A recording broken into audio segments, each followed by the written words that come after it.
पुराण की जय हो। जब तीनों देव मां की स्तुति गा चुके, तीनों देवों ने मां की स्तुति गाते गाते जब भगवती के चरणों में ध्यान लगा लिया, तब वो महामाया प्रसन्न होकर के उन तीनों देवों को पुनः अपने रूप में स्वस्थ कर देती है। वे देव अपने रूप में आकर के खड़े हुए तो क्या देखते हैं कि भगवती के उस अंग में से तीन शक्तियां प्रकट हो गई। तीन शक्तियां जब प्रकट हुई तो उन तीनों शक्तियों को वो भगवती ने किसको दिया? एक स्वरूप तो भगवती का काली रूप में निकला और काली रूप को शिव जी को अर्पण कर दिया। फिर दूसरा रूप लक्ष्मी के रूप में निकला, उसे भगवान विष्णु को अर्पित कर दिया। और तीसरा रूप सरस्वती के रूप में निकला और वह रूप ब्रह्मा जी को अर्पित कर दिया। अर्थात ब्रह्मा जी के साथ में ब्रह्माणी के रूप में, शिव के साथ शिवानी के रूप में और विष्णु के साथ वैष्णवी के रूप में वो तीनों रूप दे करके भगवती उन तीनों देवों को आज्ञा देती है कि हे देवों, आज से मैंने आपको शक्ति संपन्न कर दिया है। आज के पूर्व आप शक्तिहीन थे, आज से मैंने आपको शक्ति संपन्न किया है। और शक्ति संपन्नता का गुण यह है कि अब तुम संसार की रचना कर सकोगे। लेकिन मेरी एक बात को आप याद रखना, आप तीनों देवों से मैं निवेदन और आदेश पूर्वक इस बात को कह रही हूं, इस बात को आप गांठ बांध लेना कि इन तीनों को मेरा ही स्वरूप जानना।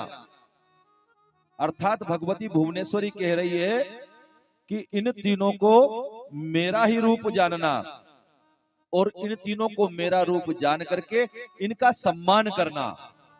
यदि तुमने इनका अपमान करा तो ये शक्तियां तुम्हें त्याग कर चली जाएंगी।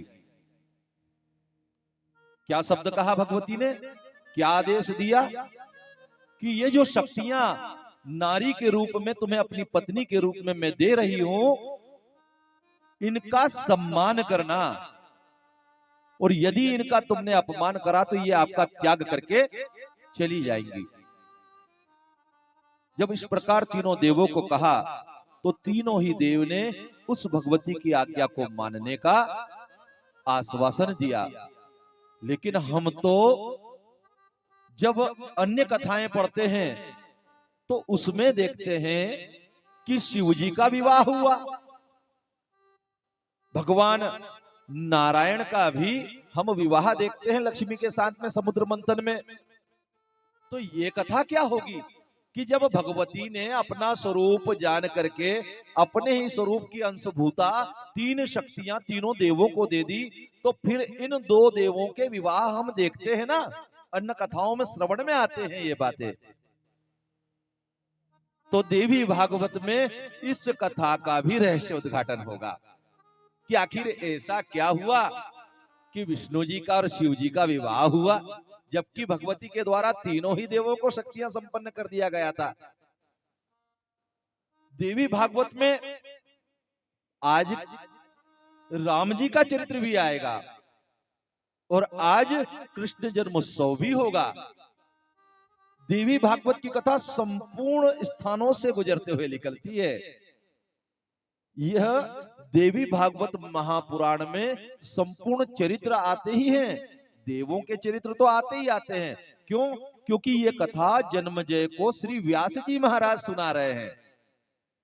अन्य कथाएं जो होती हैं वो या तो सुखदेव जी के द्वारा सुनाई गई हैं, या सूत जी महाराज के द्वारा सुनाई गई है, या रामचरितमानस जैसा ग्रंथ तो चार वक्ता और चार श्रोता, लेकिन प्रमुख श्रोता और वक्ता भगवान शिव और माता गौरा है। लेकिन ये देवी भागवत महापुराण परदादा के द्वारा अपने पोते को सुनाई जा रही है। व्यास जी महाराज परदादा होते हैं कृष्ण देवपायन है, जिन्होंने चारों वेद लिखे, 18 पुराण लिखे, उप पुराण लिखे और शास्त्र लिखे। तो वो व्यास जी महाराज जन्मजय को कथा सुना रहे हैं।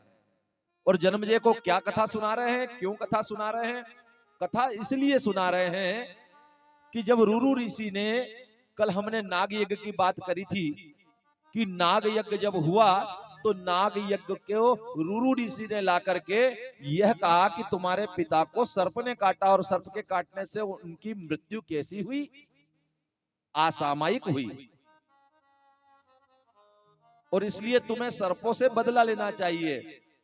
जब आस्तिक मुनि ने आकर के उस यज्ञ को रोका, तब भी जन्मजय का मन खिन्न था कि मेरे पिता की मैं मुक्ति नहीं करा पा रहा हूं। 60 वर्षों तक मेरे पिता परीक्षित ने राज करा, और उसके बाद अब क्या होगा? तब व्यास जी महाराज के पास वो पहुंचते हैं, और व्यास जी महाराज ने क्या कहा कि पुत्र, मैं तुम्हें वह कथा सुनाता हूं जिस कथा के महात्म्य में ही यह है कि यदि इस कथा को कोई सुन ले तो उसका बिछड़ा हुआ परिजन मिल जाता है। अगर कोई नारी सुन ले तो उसको अगर बाल गोपाल नहीं होते तो उसकी गोद भरा जाती है। यदि कोई ऐसी स्त्री सुन ले जिसके बच्चे छोटी अवस्था में देह त्याग कर जाते हैं या उसका गर्भ क्षीण हो जाता है तो उसका गर्भ सुरक्षित हो जाता है। कोई ऐसा व्यक्ति सुन ले जिसका अकाल मृत्यु परिवारजन कोई चला गया हो तो उसको मुक्ति प्राप्त हो जाती है। और यदि कोई ऐसा व्यक्ति सुन ले जो अपने शरीर से जीर्णहीन और रोगी हो या नपुंसक हो तो उसको पौरुष प्राप्त हो जाता है। तो ये देवी भागवत की कथा नाना प्रकार के फल देने वाली है। व्यास जी महाराज ये कथा सुना रहे हैं। तीनों देवों को जब इस प्रकार से भगवती के द्वारा कहा गया और तीनों देवियों को साथ लेकर अपने अपने लोक को आए, तो क्या देखते हैं कि भगवान शिव के लिए कैलाश पर्वत का निर्माण हो चुका है, ब्रह्मा जी के लिए ब्रह्मलोक का निर्माण हो चुका है, और बैकुंठ लोक का निर्माण हो चुका है। अब ब्रह्मा जी विचार करते हैं कि इस संसार की मैं रचना करूं। वे उस स्थान पर पहुंचते हैं जहां पर मधु और केटब को मारा था। मधु केटब को जहां पर मारा था वहां जल ही जल था। लेकिन अब क्या देखते हैं कि इतने समय में जो उनके शरीर का रक्त था, जो उनका मेद था, उससे वहां पर भूमि जैसा निर्माण हो गया है, अर्थात पृथ्वी का निर्माण हो गया है। मधु और केटब के मेद से बनने के कारण इस धरती का एक नाम मेदिनी भी है, इसको मेदिनी भी कहा जाता है। और अब वो पृथ्वी का निर्माण हुआ। ब्रह्मा जी ने उस भगवती को स्मरण करा और उन माता से शक्ति लेकर के, उन माता से ऊर्जा लेकर के वे कहते हैं कि भगवती, ये पृथ्वी तो यहाँ वहां डोल रही है, इसे तो किसी प्रकार से स्थिर करना पड़ेगा। तब सारे संसार के संचार को करने वाली, इस सारे संसार को संचालित कर रही है, अर्थात हमारे शरीर में आग की पलकें भी अगर हिल रही है ना तो ये भगवती की शक्ति से हिल रही है। आप जानते हैं भगवती की शक्ति ही हर जगह व्याप्त है। या देवी सर्वभूतेषु शक्ति रूपेण संस्थिता, नमस्तस्यै नमस्तस्यै नमस्तस्यै नमो नमः। हमारे शरीर में संपूर्ण इंद्रियों के अंदर जब तक शक्ति रहती है तभी तक वो शक्ति से सारी इंद्रियां सुख पाती है। और जैसे जैसे वो शक्ति हमारी इंद्रियों से बाहर निकलने लगती है तो जाकर के कभी बोलो, अरे बोले दादा पाए लगी, अरे बोले दादा ऊंचा सुनते हैं। क्यों? क्योंकि कानों में दिशा शक्ति है। 10 दिशाओं में आपको किधर से भी कोई आवाज लगाए आपके कान बता देंगे कहां से आवाज आई। कानों में दिशाओं के रूप में वो शक्ति व्याप्त है, नेत्रों में ज्योति के रूप में वो शक्ति व्याप्त है, वाणी में शब्द के रूप में और रस के रूप में शक्ति व्याप्त है। जरा सी अगर जीभ में शक्ति थोड़ी सी विचलित हो जाती हो तो कैसा करते हैं, अरे आजकल तो सब कुछ स्वाद ही नहीं आ रहा कुछ चीज का। वो भगवती ही बैठी है आपके जिव्या में, जो स्वाद देती है वस्तुओं का, जो स्वाद देती है भोजन का, जो स्वाद देती है रस का। हमारे हाथ पांव में स्पर्श के अंदर भी वो भगवती की शक्ति व्याप्त है। तो वो चींटी से लेकर के हाथी तक में वो भगवती की शक्ति संचरित हो रही है। और जहां भी हम जो कुछ भी देखते हैं वो भगवती का प्रताप भी है। यदि किसी व्यक्ति में बल देखते हैं तो वो भी भगवती की शक्ति है, किसी में ज्ञान देखते हैं तो वो ज्ञान शक्ति है, किसी के पास धन देखते हैं तो धन शक्ति भी वही है। आज तक आपने सुना है शिव के अंदर, आपने ये सुना होगा कि शिव की शक्ति है, लेकिन कभी किसी देव को आगे देखा है कि इसके अंदर शक्ति है? देव में शक्ति नहीं है, शक्ति तो भगवती में ही है। और जब तक भगवती से संयुक्त कोई नहीं होता तब तक वो शक्तिहीन कहलाता है। शिव भी 100 के समान रह जाते हैं। इसलिए वो भगवती की शक्ति संसार में विचरण कर रही है। अगर किसी का रूप सौंदर्य भी सुंदर है ना, तो वो भगवती की ही कृपा है। रूप भी ऐसे नहीं मिल जाता। जिसने पूर्व जन्मों में भगवती की उपासना की है उसको रूप सौंदर्य प्राप्त होता है। धन भी ऐसे ही नहीं मिल जाता। जिसने कभी पूर्व जन्मों में भगवती का अम्बा यज्ञ किया है, नवरात्र का विधान पूरा किया है, तब जाकर उसके घर में धन आता है, क्योंकि लक्ष्मी रूपेण भी वही है। या देवी सर्वभूतेषु लक्ष्मी रूपेण संस्थिता नमस्तस्यै नमस्तस्यै नमस्तस्यै नमो नमः। लोग कहते हैं ना कि याद नहीं रहता, अरे स्मृति रूप में भी वही व्याप्त है। या देवी सर्वभूतेषु स्मृति रूपेण संस्थिता नमस्तस्यै नमस्तस्यै नमस्तस्यै नमो नमः। बताइए तो सही, इस संसार में ऐसा कौन सा दृश्य है, ऐसी कौन सी बात है जो वो भगवती से अलग हो? अर्थात जो कुछ भी हम देख रहे हैं वो भगवती की कृपा है। उस भगवती की कृपा को जानकर ब्रह्मा जी उनकी स्तुति करते हैं।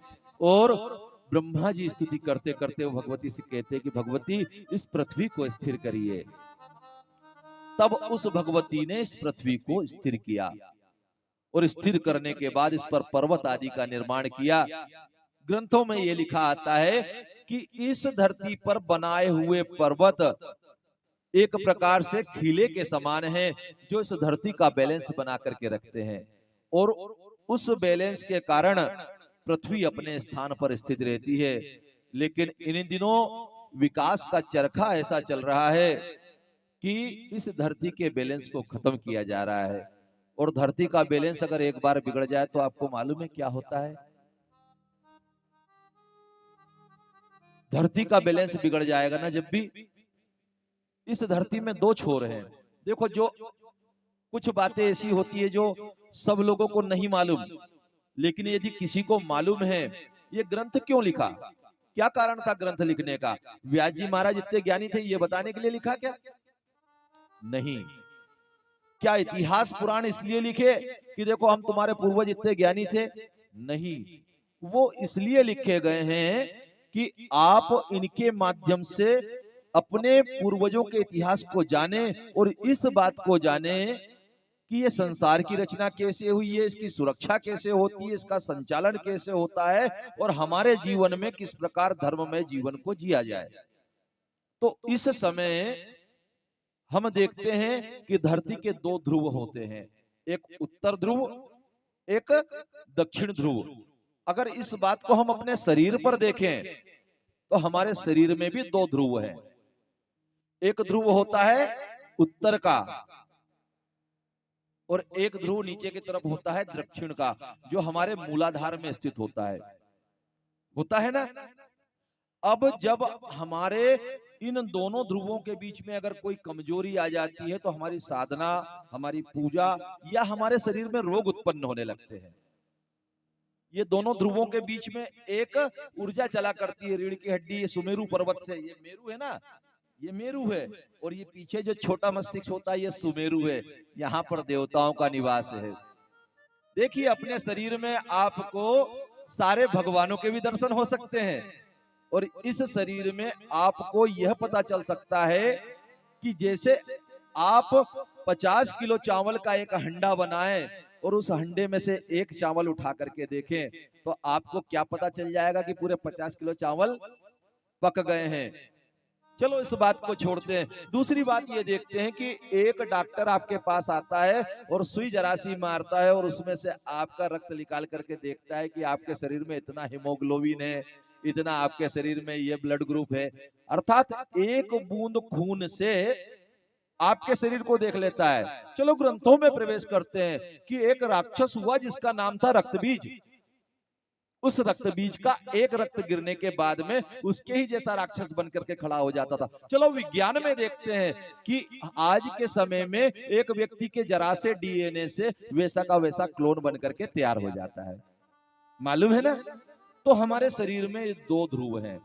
जब भी हम मंत्र जाप करते हैं, पूजा पाठ करते हैं, तो हमारे शरीर से ऊर्जा यहां से निकलती है। हमने कहा ओम, ये निकली ऊर्जा, और ये ऊर्जा निकल करके हमारे शरीर में वापस जो हमारे रोम छिद्र हैं इससे वापस दक्षिण ध्रुव की तरफ आती है। आपने कभी चुंबक को देखा होगा ना, वो उत्तर दक्षिण दिखाता है।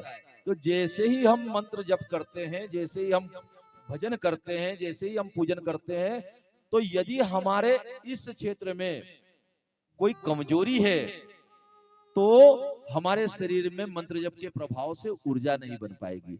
तो जैसे ही हमने कहा ओम, तो वो ऊर्जा इस प्रकार के ऑरा के जैसे लाइन लाइन लाइन लाइन डाल करके जैसे हम कोई गोला बना देते हैं ना, पृथ्वी के ऊपर आपने देखा होगा, पृथ्वी का अगर कभी नक्शा देखो तो उस पे गोल गोल ऐसी लाइनें दिखती है। वैसे ही आप हो, वैसे ही आप हो। जिस प्रकार इस पृथ्वी पर खिले ठोक करके पर्वत लगाए गए हैं, वैसे ही आपके शरीर में हड्डियां डाली गई है। और अगर हड्डियां नहीं हो तो सोच लो इतना बड़ा पोटला बन जाएगा शरीर का, मांस का, जगह से उठते नहीं बनेगा। कभी सोचा है बिना हड्डी का आदमी कैसा होगा? तो ये हड्डियां आपके, ये जैसे इस पांडाल को लगाने के लिए बांस बल्लियां लगाई गई ना, हमारे शरीर में ये हड्डियां हैं। और जैसे ये पर्दे बांधे गए हैं, वैसा हमारे शरीर पे चमड़ा मर दिया गया है। और जैसे इनको बांधने के लिए छोटे छोटे से बंद लगे हुए हैं, वैसी हमारे शरीर में नस नाड़ियां डाल दी गई है। ये शरीर पूरा का पूरा यथा ब्रह्मांडे तथा पिंडे, जो इस ब्रह्मांड में है ना, वो हमारे शरीर में है। ऋषि कहता है इस बात को कि यथा ब्रह्मांडे तथा पिंडे, और कैसा है तो यह बताते हैं कि अगर आप इस बात को ना भी माने तो आपकी कुंडली होती है। कुंडली में कितने ग्रह हैं मैया? पूरे 9 ग्रह, और 2 ग्रह राहु केतु को मिला करके, और साथ में यम और प्लेटो को मिला करके कितने हो गए? 12। तो ये पूरे के पूरे 12 ग्रह हम देखते हैं ना, सूर्य ग्रह है, चंद्र ग्रह है, पृथ्वी ये ग्रह है, पृथ्वी भी एक ग्रह है। इसके बाद में हम देखते हैं शुक्र ग्रह है, बृहस्पति ग्रह है, वो सारे के सारे काय में आ गए, कुंडली में। और उसके अलावा भी अगर देखें तो वो ग्रह हमारी हाथ की हथेली में भी आते हैं। हमारे हाथ की हथेली में भी वो सारे ग्रह होते हैं। इसीलिए हस्तरेखा देखने वाले हाथ की हथेली देख लेते हैं। अगर हम देखें तो इस स्थान को कहते हैं गुरु का ग्रह कहते हैं, ये बुद्ध का पर्वत कहलाता है, ये शुक्र का पर्वत कहलाता है, ये चंद्रमा का क्षेत्र कहलाता है, ये शनि का क्षेत्र कहलाता है। अन्य अन्य और क्षेत्र होते हैं, और इसका एक बड़ा विज्ञान है। यहाँ तक कि पांव में भी रेखाएं होती है, उसको सामुद्रिक शास्त्र के अंतर्गत गिना जाता है। अर्थात एक बड़ा विषय है। लेकिन मैं जिस विषय की बात कर रहा हूं वो विषय यह है कि जो ब्रह्मांड में है वो आप में भी है, और इस ब्रह्मांड की सारी ऊर्जाओं से आपका शरीर में वैसा वैसा प्रभाव पड़ता है। तो अगर आप अपनी ऊर्जा को अच्छी कर लेंगे तो सारे ग्रह नक्षत्रों की ऊर्जा आपके साथ में अनुकूल हो जाएगी। सारे ग्रह नक्षत्र की ऊर्जा आपके साथ अनुकूल हो जाएगी। आपको उसके लिए ग्रह शांति कराने की आवश्यकता नहीं, अपनी ऊर्जा सुधारने की आवश्यकता है। इस समय इस धरती की ऊर्जा का उत्तरी और दक्षिणी क्षेत्र जो है वो अनबैलेंस हो गया है। शायद आपको नहीं पता, लेकिन अगर आप मान लें, क्योंकि मेरा शोध है, इसलिए मैं इस बात को कहने जा रहा हूं कि इस समय उत्तरी ध्रुव जो अटलांटिस क्षेत्र में हुआ करता था, वहां से हट करके रूस के साइबेरिया क्षेत्र में 3000 किलोमीटर सरक गया है। कितने किलोमीटर सरक गया है? 3000 किलोमीटर। और 3000 किलोमीटर सरकने के कारण क्या हुआ है कि उस क्षेत्र का पूरा वातावरण अब चेंज होगा। आपको याद है अभी हम भगवान कृष्ण की कथा में प्रवेश करेंगे। ये हर 4-5 साल, 5000 साल के बाद परिवर्तन होता रहता है। आपको मालूम होगा कि द्वारका नगरी थी, कभी वहां पर क्या हुआ करता था, भूमि का क्षेत्र हुआ करता था, भगवान श्री कृष्ण रहा करते थे। लेकिन अभी द्वारिका कहाँ है? समुद्र के अंदर, अर्थात 5000 साल हो गए ना। 5000 साल पहले ये ऊर्जा बदली थी। उसके पहले हम देखते हैं कि राम जी का युग था, तो जो समुद्र पे सेतु बनाया था आज कहां है? जल के अंदर। तो मेरी बातों का प्रमाण आपको मिल रहा है ना भैया? तो उस प्रमाण को जान करके इस बात को जाने कि अब फिर भूमि का क्षेत्र बदला है। और जब भी भूमि का क्षेत्र बदलता है, तो जब ऊर्जा बदलती तो पृथ्वी के अंदर की प्लेटें सरकती, जिसको हम टेक्टोनिक प्लेट कहते हैं। वो जब प्लेटें सरकती है तो पृथ्वी का पूरा वातावरण चेंज हो जाता है। और जब वातावरण पृथ्वी का बदलता है तो जहां पर बर्फ थी वहां पर रेगिस्तान बन सकते हैं, और जहां पर रेगिस्तान थी वहां पर बर्फ आ सकते हैं। जिस क्षेत्र में रेगिस्तान थी वो दलदली और कैसी हो सकती है? वनों से आच्छादित हो सकती है। और यही कारण है कि विश्व के बड़े बड़े जो जिनको हम कह सकते हैं वैज्ञानिक, इस बात को जानते हैं। विश्व के बड़े बड़े राष्ट्राध्यक्ष इस बात को जानते हैं, ऐसा नहीं कि वो नहीं जानते। लेकिन यह बात अगर वो आम जन के बीच में बोल दे तो अभी हाहाकार मच जाए, लोगों को समझ में नहीं आए।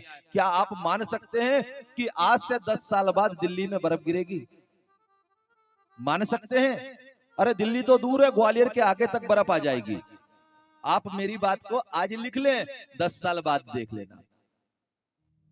प्रमाण की बात बता रहा हूं मैं। ये सारा क्षेत्र बदलने वाला है। तो जिस बात को मैं कह रहा था कि यथा ब्रह्मांडे तथा पिंडे, जब ऊर्जाएं बदलती है तो धरती का आकार प्रकार भी बदल जाता है। और यही कारण है कि आजकल जो आकार प्रकार और मौसम बार बार बदल जा रहा है, वो धरती के अंदर के ऊर्जा के बदलने के बाद में। आपको लगता नहीं कि मौसम कितना बदलता है? कुछ तो इसके साथ छेड़छाड़ भी की जाती है, और कुछ स्थिति यह है कि धरती की ऊर्जाएं भी बदली है। अब हम पुनः विषय की ओर लौटते हैं, कई बार विषय अंतर हो जाते हैं। क्यों? क्योंकि कथा तो केवल भगवान का अगर हम सुनकर चले जाएंगे और आज के जीवन में कोई लाभ नहीं मिलेगा। यदि आज के जीवन में लाभ मिले तब तो कथा का कोई आशय निकला, और यदि हम केवल कहानी जैसी कोई बात सुनकर चले गए तो फिर क्या लाभ? तो भगवती की उस कथा को हम केवल इतना जाने कि हमारे शरीर में जिस प्रकार से उत्तर दक्षिण ध्रुव होते हैं, वैसे पृथ्वी के ध्रुव होते हैं, और पृथ्वी के जैसा ही हमारा शरीर है। और इस समय जैसे हम इंजेक्शन से अपने शरीर में से रक्त निकाल लेते हैं तो खून कम हो जाता है, 100 ग्राम 200 ग्राम खून निकाल के दे देते हैं तो आदमी कमजोर हो जाता है, वैसी धरती की स्थिति हो गई है। पानी निकाल निकाल के जो जल है ना, ऊपर आने वाला तो पसीना है, और जो अंदर से निकलता है वो जल है। हमारे शरीर में ऊपर से जो आता है वो पसीना है, और जो अंदर से निकालते हैं वो रक्त है। तो इसीलिए जो धरती के अंदर लाखों साल से रखा हुआ जल है उसको क्या बोलते हैं? ताजा जल। क्या कहते हैं? ताजा जल। और ये पृथ्वी का दोहन इस स्तर पर हो रहा है कि ये पृथ्वी अपने आप को रिसेट करेगी। क्या करेगी? रिसेट। जैसे आप कई रोज तक रात को बहुत रात तक जग रहे हैं, दिन को सो नहीं पा रहे हैं, खाना बराबर नहीं हो रहा, कहीं शादी का कार्यक्रम है या नवरात्रा का ऐसा कोई कार्यक्रम आपने करा लिया तो आप थक जाते हैं। फिर उसके बाद आपका शरीर क्या करता है? तीर्थ को गए 15 रोज के लिए घूम कर आए, उसके बाद आपका शरीर क्या करता है? सर्दी जुकाम थोड़ा सा बुखार ला देता है। क्या करता है? अपने आप को रिसेट करता है। वैसे ही पृथ्वी का रिसेट का समय आया है। तो अब ये समय जो 7-8 साल का है, बड़ा रिसेट का समय है। इसमें इस स्थान से नहीं कहना चाहिए, लेकिन फिर भी नाना प्रकार की व्याधियां आएगी। कैसी? प्राकृतिक।